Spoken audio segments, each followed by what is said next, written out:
How did you find out about Chive Charities, and what was your experience like getting involved with? So mine was a little unique. So as you know, Chive is a family-run company. So John and Leo, the founders of it, CEOs, then decided after they had created this very successful company and they started getting all these requests for help that they needed to then create a charity.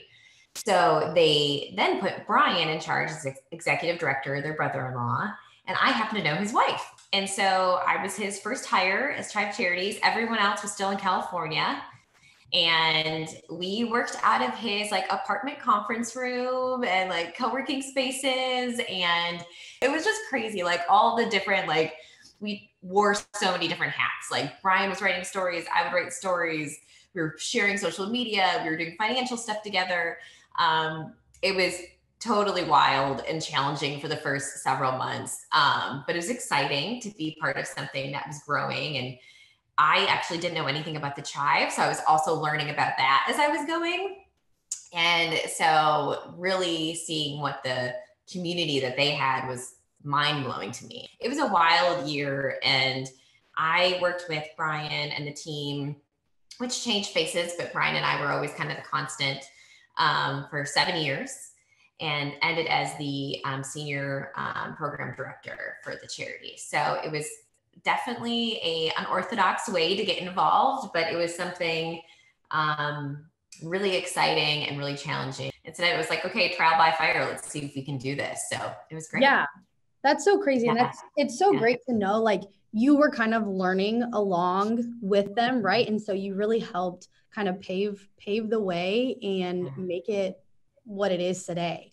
Tell me a little bit of how you became a board member to where you are now, right? Yeah, so I had my first son right before the pandemic started. Great timing. But I just decided, my husband is a football coach and has gone quite a bit. And so I decided to stay home for the first year or two of Finn's life to really be able to focus on him, since my husband's gone so often.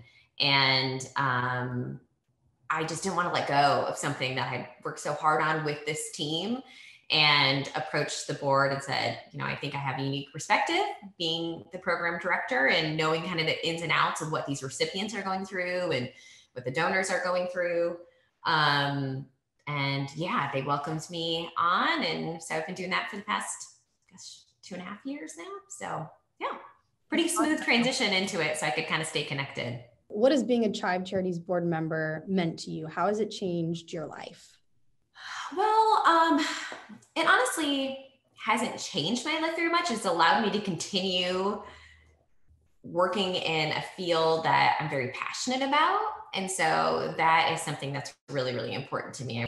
I feel very strongly about not just focusing on yourself and making sure that you're impacting other people's lives in a positive way. So this might be a loaded question, but what would you say is the best part of being a Chive Charities board member? And then also, what is the hardest part about being a board member? I think the best part is kind of what I just spoke to, like being able to stay a part of this field and feel impactful.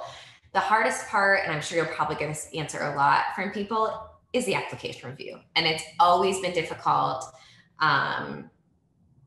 especially, knowing the application system inside and out, and knowing what these people are sharing with us, and how difficult it is to separate out who we're able to assist. It's not a matter of who's deserving, because every single person that applies is deserving. It's a matter of what is our capacity to help, and how do we do so in a way that continues to make us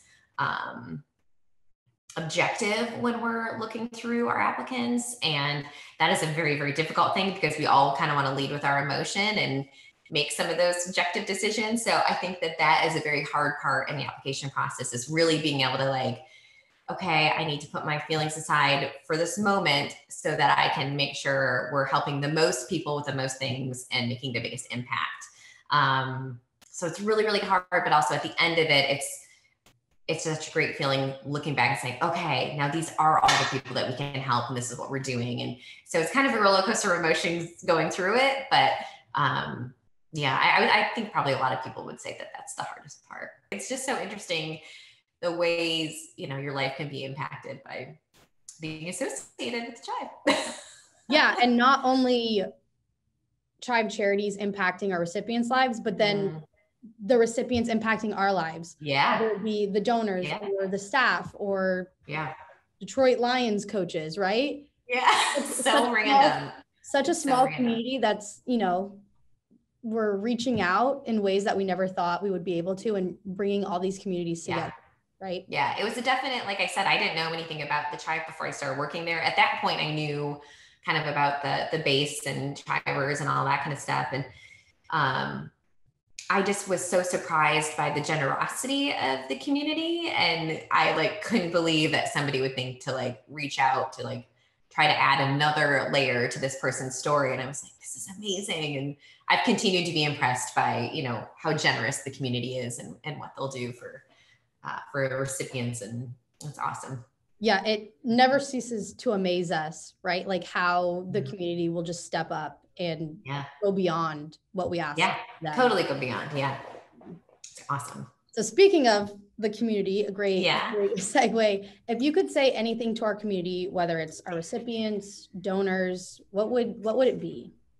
Okay. So I really thought about this one because it was hard. So I was like, oh, I have so many things to say. It's been such a huge, part of my life. And when I sat back and thought about who I would say something to, I have something to say to all of them, but the recipients, I think, is who really stuck out to me. And I think it's really hard to express to the donors and to people outside of the charity what it's like to go through those initial phone calls with recipients and the case management, and how vulnerable these people are with us and how much they're allowing us to see into their lives. And that's a very, very difficult thing. And it's a lot to ask somebody. Typically when people reach out to a charity, they put in an application, they get whatever grant amount, and they go about their lives. They're not sharing it globally, internationally. Here's my story. Here's the things that I've been through. And so we're asking quite a bit of them. And so I just want to thank them for being so willing to share their stories and to impact other people's lives, to potentially make a parent aware that, oh my gosh, this might be a condition that my child has, or just really allowing us to have impactful stories that then garners donors who then allow us to impact more lives. So I think it's such an essential thing that they buy into this process and are willing to share their stories in a meaningful way. And so really just thanking them. They're always thanking us. And it's, we need to turn the tables and say, no, thank you. You make what we do possible by, willing to share what you've been through. So